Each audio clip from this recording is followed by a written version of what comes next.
Mooi fort. Maar Erik.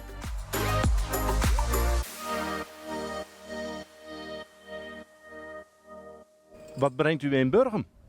Wij zijn hier op vakantie in Nijbeets. Daar woont de dochter.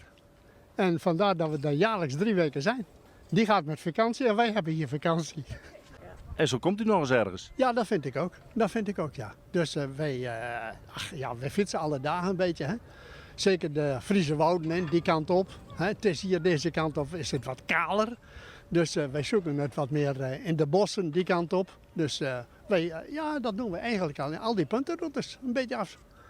Dus u maakt wel kilometers. Ja. Wel 27. Want je wil niet weten, als je wat ouder wordt, dan gaat het allemaal niet meer zoveel kilometers. Maar wij trappen gewoon hoor, we hebben geen elektrisch. En wat maakt Friesland zo mooi? Nou, Ja.